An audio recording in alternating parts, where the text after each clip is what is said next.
जी कह रहे हैं मंच पर, अभी 2 दिन पहले उन्होंने कहा कि मेरे ना आगे कुछ है ना पीछे कुछ है, और जो कर रहा हूं मैं आपके लिए कर रहा हूं, नौजवानों के लिए, देश के लिए। आने के लिए बातें हैं, सब कुछ है उनका, जो कौन नहीं है बताओ हमको, कौन नहीं, सब 5-5 6-6 भाई हैं, पूरा परिवार है, किसका कोई नहीं है, ये बताओ हमको, कौन बोल रहा है कोई नहीं है?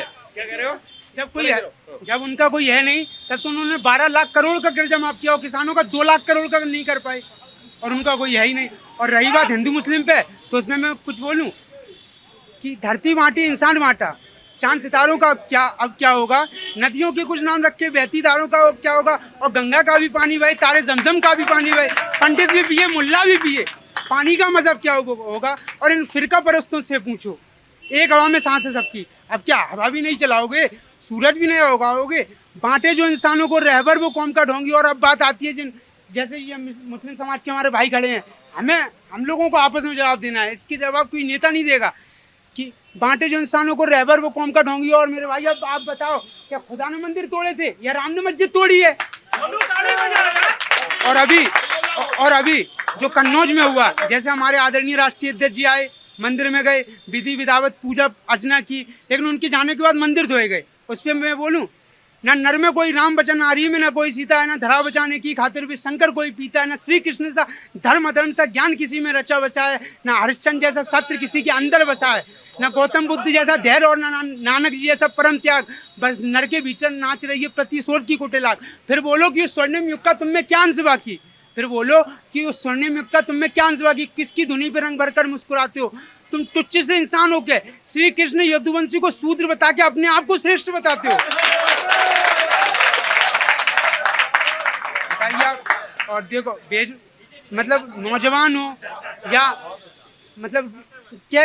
मतलब पूरे इंडिया में जितने भी पर्सन हैं आज की डेट में सब विकास मांग रहे हैं, और सरकार को सिर्फ 3 ही मुद्दों पे चुनाव लड़ना चाहिए, शिक्षा, स्वास्थ्य और रोजगार। ये तीनों मिल गई तो देश तो अपने आप तरक्की करेगा। इकोनॉमी क्या थी, मनमोहन सिंह जी इकोनॉमी क्या छोड़ के गए थे, 8.6, और इनने क्या कर दी, 8.6 ग्रोथ में थी, इनने क्या 4.1 माइनस में चल रही, और जो 15 तक पहुंचाने की बात करते, विश्वगुरु बना रहे हैं, क्या विश्वगुरु बना रहे हैं। काय का विश्वगुरु, क्या हो विश्वगुरु, पूरी एशिया में रुपया गिरता जा रहा, मतलब ये तो अपने ही मुंह से विश्वगुरु, अभी कहोगे कि हम भगवान हैं, ये बताओ अपने मुंह से कैसे हम मान लें, पूरे एशिया में रुपया गिरता जा रहा। डॉलर की बराबरी तो हम कभी जिंदगी में नहीं कर पाएंगे, अगर ये लोग रहे तो डॉलर की बराबरी तो हम कभी जिंदगी में नहीं कर पाएंगे, हम दिन ब दिन नीचे गिरते जा रहे हैं। ये गारंटी जो आज राहुल यहाँ पर दे रहे थे, क्या ये मतलब लोगों की भी यही गारंटी है कि मोदी जी इस बार नहीं बन रहे तीसरी बार? अरे अब एक बार मोदी जी ने गारंटी दी, 10 सालों तक मोदी जी ने गारंटी दी और हम लोगों ने देखा। अब एक बार आदरणीय राहुल गांधी जी को मौका दे के देखो, एक बार तो किसी अन्य को मौका दे के देखो, तब तो वो अपने आप को प्रूव करेगा हु आई एम। लेकिन ये सपाई जो है वो क्या कांग्रेस राहुल गांधी के नाम को समर्थन करेंगे? क्या क्यों नहीं करेंगे? आदरणीय राहुल गांधी जी और आदरणीय अखिलेश यादव जी, देखिए दोनों कितने प्यार से रहते हैं आज की डेट में। दोनों में सपा के कार्यकर्ता चाहेंगे कि राहुल आगे निकल जाए। क्यों नहीं, अब अगर देश की पसंद होगी राहुल गांधी जी तो राहुल गांधी जी को आगे बढ़ाएंगे, और देश की पसंद होगी आदरणीय अखिलेश यादव जी तो अखिलेश यादव जी को आगे बढ़ाएंगे। मतलब आप ये कह रहे हैं कि मामला कुल मिला के बन गया आपके हिसाब से? बन तो रहा ही है, 3 चरण हो गए, 28 में से 14 में जो साफ हो गए, बाकी अभी चौथा आने वाला है, बाकी के 3 और बचे, 28 में से 28 में साफ। फिर तो जाओ कहीं अफगानिस्तान में सरकार बनाओ जाके, यहाँ पे तो 400 पार छोड़ो, हमें 100 पार नहीं दिख रही, हम 40 नहीं बोल रहे क्योंकि इतनी बड़ी देश की पार्टी है, ठीक है 40 बोलना ठीक नहीं रहेगा। और हम इन जैसे बेवकूफ़ी वाली बात नहीं करते जो बिना सर पैर की हो, समझ में ही ना आए, तो हम 40 नहीं कह रहे, हम ये कह रहे हमें ये 100 पार नहीं दिख रहे, 100 तो इनकी आ जाएंगी, 99 तक आ जाएंगी, 100 पार नहीं दिख रहे। और रही बात अभी जैसे आप कर रहे थे कि गुंडई की, अभी मैनपुरी में क्या हुआ, वो मोदी जी बता रहे, वो मैं बोल रहा हूँ। हाँ। नहीं वो मोदी जी तो बता रहे, लेकिन अभी आप बताओ मैनपुरी में क्या हुआ। मैनपुरी का सबसे बड़ा चौराहा है करेल चौराहा, जहाँ पे महाराणा प्रताप की मूर्ति स्थित है, ठीक है, और वहाँ पे 24 घंटों पुलिस खड़ी रहती है, ठीक है। आदरणीय अखिलेश जी वहाँ से गुजर रहे थे, आदरणीय अखिलेश जी ने वहाँ पे रथ रोका, उन्हें सादर नमन किया, माल्यार्पण किया, ठीक है। कुछ ना समझ युवक, अब ये बताओ कि सर इतनी छोटी सी रोड है और हजारों की भीड़ में कार्यकर्ता है, तो गलती से थोड़ा बहुत बाय मिस्टेक ये चीजें मुद्दा बनेंगी? नहीं नहीं, मुद्दा क्यों नहीं बनेगी? आप एक सेकंड सुनो तो, मुद्दा क्यों नहीं बनेगी? बाय मिस्टेक कुछ भी हो गया, हाथ चढ़ गया, बाय चांस हाथ पे लग गए, ठीक है। फिर उसके बाद वो आए, पुलिस गायब हो गई, उसके बाद आए प्रतिमा को दुबा और फिर गालियां दी पूरे यदुवंशी समाज को दी। और मैं यदुवंशी हूँ, मेरा नाम कुणाल के यादव है और मैं इटावा से आया हूँ। समाजवादी पार्टी के वरिष्ठ नेता के यादव का मैं बेटा हूँ, ठीक है, और मैं इटावा से आया हूँ। संपूर्ण यदुवंशी समाज को गाली दी, हमारी माता तुल्य आदरणीय श्री डिम्पल यादव जी को गाली दी। राजनीति की लड़ाई एक विचारधारा की लड़ाई होती है, ठीक है, उसमें माँ बहनों को तुम खींच रहे, कोई मतलब है? जैसे मैं आपको बताऊं, जैसे श्री राम जी और लक्ष्मण जी जब थे अपनी कुटिया में, जब शूर्पणखा आई थी, लेकिन उन्होंने तो जो है वो एक आपके ऊपर एक लगा दिया कि नहीं, जिस गाड़ी में झंडा। बेटा सेकंड पहले आप थोड़ा सा सुन लीजिए। जैसे जब सीता माता जी का हरण हुआ था, ठीक है, तो उससे पहले ही सीता माता जी ने अपना शरीर जो है अग्निदेव के हवाले कर दिया था, ठीक है, सबसे पहली बात है। तो जब रावण से जीत गए, लंका में हम लोग जीत पाली, तो जब सीता माता जी को लक्ष्मण जी लेने गए, तो लक्ष्मण जी से राम जी ने कहा कि जाओ अपनी भाभी को आग से ऊपर से ले आओ, क्योंकि उन्हें पता नहीं था कि आग से ऊपर से चल के आएंगी तभी उनका शरीर वापस आएगा। एक सेकंड, ठीक है। फिर आदरणीय वो लक्ष्मण जी को पता नहीं था, तो लक्ष्मण जी ने अपने भैया से क्या कहा था आग पे चलने वाली बात से, कि भैया मैं भाभी को अपनी माता तुल्य मानता हूँ और मेरी माँ का आप अपमान कर रहे हो, मैं आपके विरुद्ध भी विद्रोह पर उतर जाऊंगा। तो आदरणीय जब लक्ष्मण जी विद्रोह पर उतर सकते हैं, तो मेरी डिम्पल आदरणीय श्री डिम्पल यादव जी मेरी माता है, हम क्यों नहीं विद्रोह पे उतरेंगे? माफी मांगो, नहीं तो किसी दिन ये तमाशा मुस्कुरा के हम भी देखेंगे, किसी दिन ये तमाशा मुस्कुरा के हम भी देखेंगे।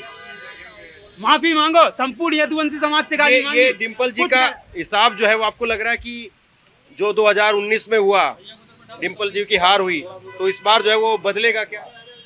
देखिए, डिम्पल जी की हार से सवाल ज़्यादा ये है कि कन्नौज की जनता ने मन बना लिया बदलाव का, और ये बदलाव होगा। और इंडिया गठबंधन के संयुक्त प्रत्याशी अखिलेश यादव जी ऐतिहासिक मतों से कन्नौज से जीतने जा रहे हैं। तो ये इस बार क्या ऐसा आपको अलग दिखता है जो पिछली बार नहीं था वो इस बार हुआ? देखिए, थोड़ा सा आपको फिर मैं पीछे ले जाना पड़ेगा। कन्नौज का विकास कांग्रेस ने 84 से 89 के बीच में कराया, जो आज भी कन्नौज जनपद के लिए एक रोल मॉडल है। उसके बाद अगर किसी का विकास किसी ने कन्नौज का कराया तो वो समाजवादी पार्टी ने कराया। आज यहाँ पे जो भी कुछ है, विकास की बयार पिछले 10 सालों से डबल इंजन की सरकार में रुक गई थी, वो विकास की बयार दोबारा फिर बहे, इसके लिए जनता ने मन बना लिया है और अखिलेश यादव जी को ऐतिहासिक मतों से जीत के संसद में भेजेगी। इसकी मुख्य वजह कि पिछले 10 सालों में यहाँ का डबल इंजन की सरकार में विकास तो छोड़िए आप, जो कार्य हो रहे थे, जैसे काऊ मिल्क प्लांट था, चलता हुआ प्लांट, वो बंद हो गया। सोलर एनर्जी प्लांट था, वो बंद हो गया। इत्र पार्क वो नहीं बन पाया। आलू पे आधारित उद्योग की तमाम घोषणाएं करी, वो नहीं हो पाया। तो इन्होंने विकास कार्य जो चल रहे थे उनको भी बंद करा दिया और नए तो कुछ कर नहीं पाए। गुंडागर्दी खत्म कर दी हमने।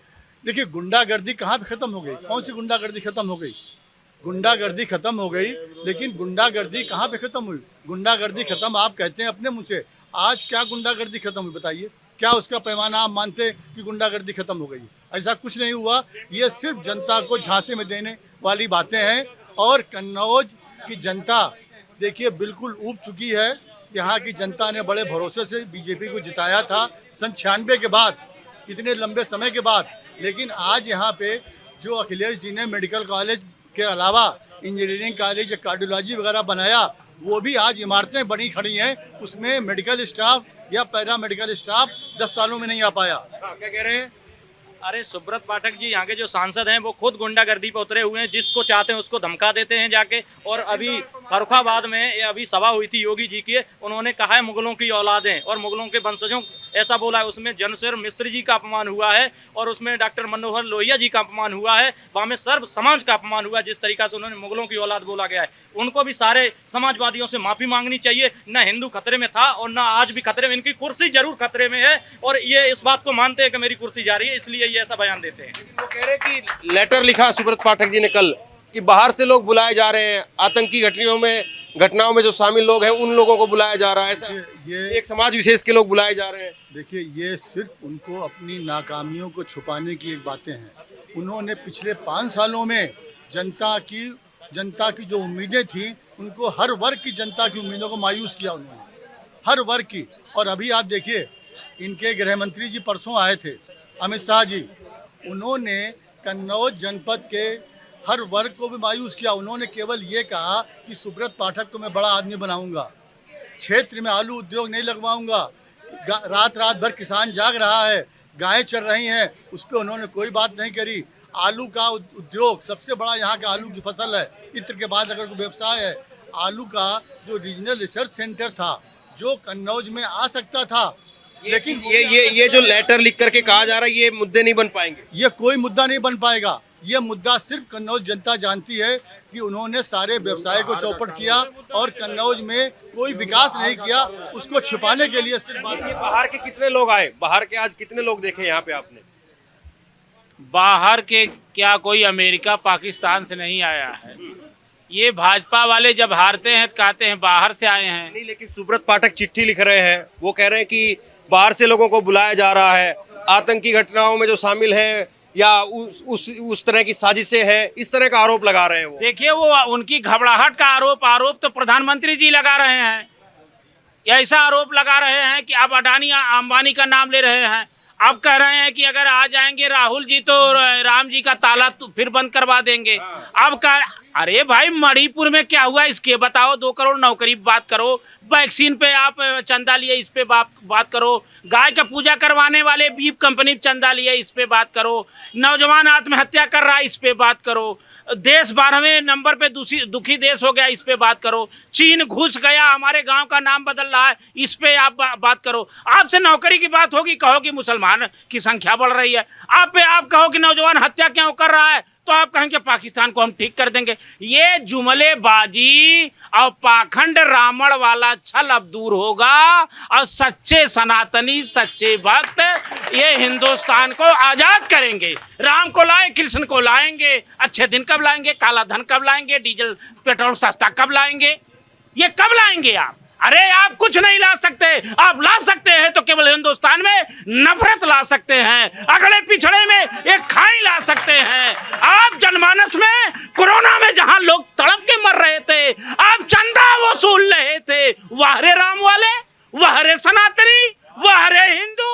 अगर इसे राम राज कहा जाएगा तो रावण राज किसे कहा जाएगा? इधर आवाम मर रही है और उधर आप चंदा ले रहे हो वैक्सीन पे। आप क्यों फोटू?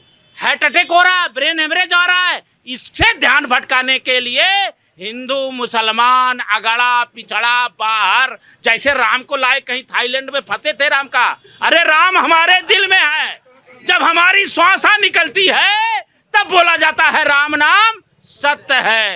यही है, कबीर साहब ने कहा था राम 4 हैं, एक राम दशरथ का बेटा अर्थात ये शरीर, एक राम घट बसा जो ये जीव बोल रहा है, एक राम सकल पसारा जो ये जीव पूरा दुनिया दिखाई दे रही है, और एक राम है जगत से नाराज, जिसको पीर कहे, पैगंबर कहे, हजरत साहब कहे, राम कहे, कृष्ण कहे, कबीर कहे, रविदास कहे, मंसूर कहे, विश्व के सभी धर्म गुरुओं ने कहा सबका मालिक एक। इसलिए सूर्य एक है, हवा एक है, अग्नि एक है, जल एक है।